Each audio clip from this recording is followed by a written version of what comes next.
Dear Katie, so much has changed, even just since you've been away. We moved into this house.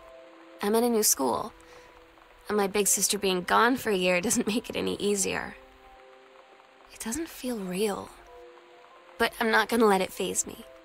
I used to tell you everything, and if I can't do it in person, because you're off gallivanting around who knows where, I'll tell it to this journal, just like I was talking to you.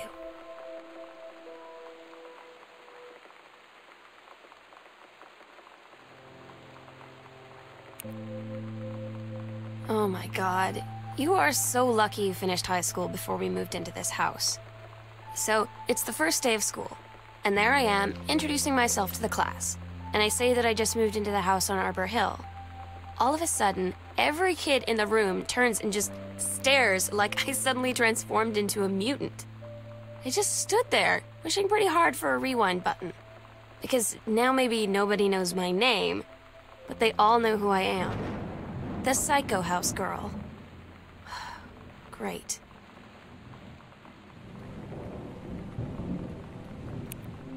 You know that feeling where the first moment you see someone, it's like they have a big gold star around them, and you have to get to know them?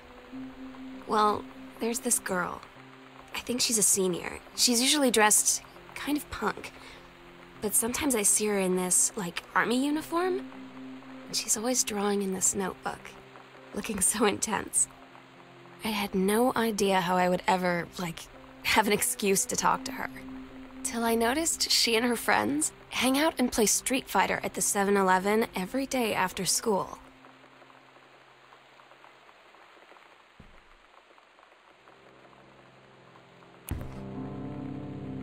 When you live in one place your whole life, your next door neighbor is kind of like your default friend. And Daniel only got weirder over the years. So moving away has been a good excuse to, like, not see him anymore. But he did always have the good Nintendo games. Maybe I'll give him a call.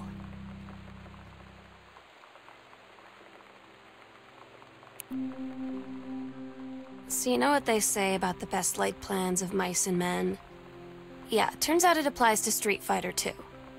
At least I worked up the courage to walk into the 7-Eleven and ask for a turn, but all that practice at home did not exactly translate in the wild. So after I was finished getting my butt kicked, I followed them outside while they smoked. And that was when she asked me if I was that Psycho House girl.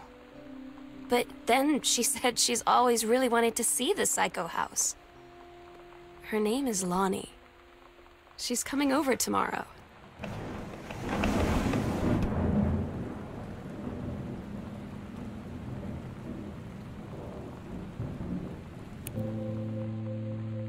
It's weird hanging out with girls.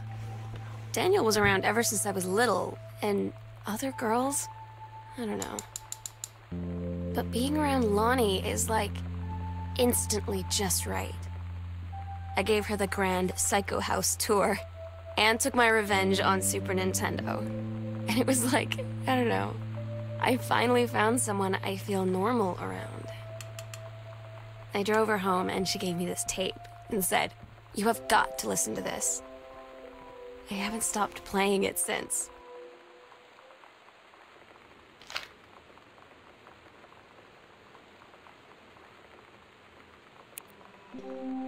Lonnie brought her hair dye over today.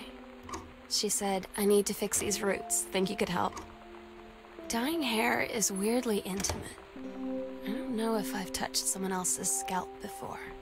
That's pretty intimate, right? It felt intimate. We looked into the mirror together after, and I expected her to say something about how it looked crappy, or good, or whatever. But that's when she said, "You're so beautiful." And she was looking at me. Right in that moment, I wanted to say something, but I waited, and the moment was gone.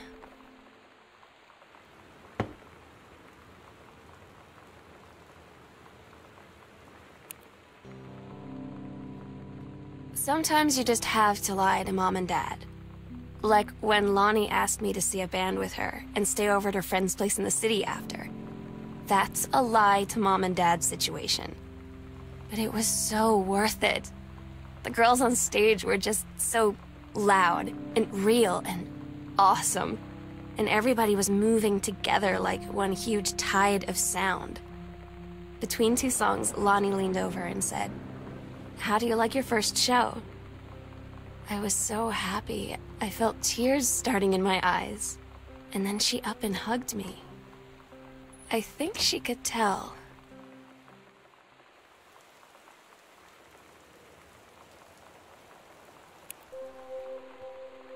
At Todd's brother's place after the show, there was only a futon to sleep on, so Lonnie and I shared it. The lights went out. I was turned toward her. My eyes started to adjust, and then I could see she was looking at me, too. In the dark, she smiled. My heart was beating so fast. I rolled over. I felt so, I don't know, nervous. After a minute, she put her arm around me and was so close and whispered in my ear, "I really like you." I just nodded my head, and I really hope she could tell. I really hope that she meant what I think she did. I felt like a shook-up can of soda ever since. I hope we have the chance to talk before I explode.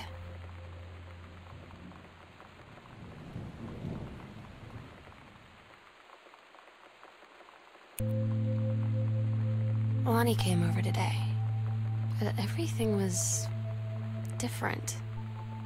She was sitting at my desk chair, and she wouldn't look at me. Finally, I asked her what was going on. She said she felt like she'd done something wrong that night in the city. Like I must think... But I said no, there was nothing wrong. I just wanted to say... But I couldn't find the words. I felt like I was gonna cry, but I wasn't sad. She got up and sat next to me on the bed. I looked at her. "Lonnie, do you think you could ever..." And that's when she kissed me.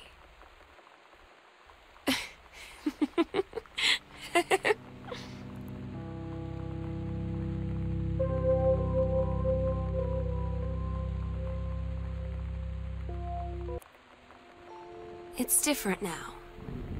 I mean, we still hang out all the time like before. But now when no one else is around... Well, you know. So you could say we're dating.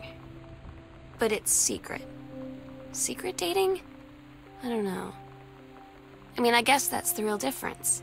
Now when we get off the phone, or go home for the night, or it's just quiet and we're alone, we say I love you.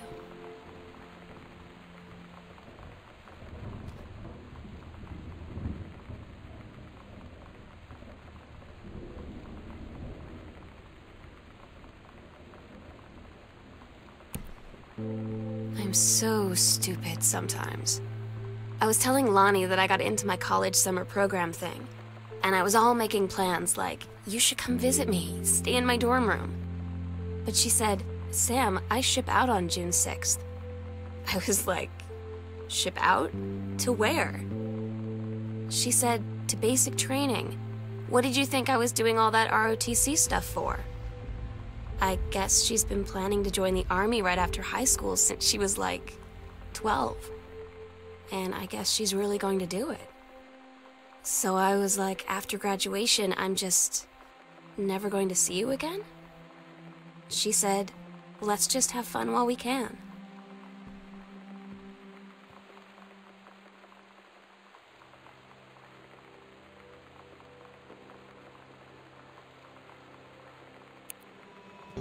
Todd's band lost their singer.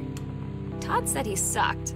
Lonnie said he got sick of Todd's shit, and he was complaining about needing a new singer. So Lonnie was like, I can sing. And they were all kind of like, you can? And she was like, probably. But she's been rehearsing with them for like a week now, and I finally got to see them play in Todd's basement today. And she's actually really amazing. I feel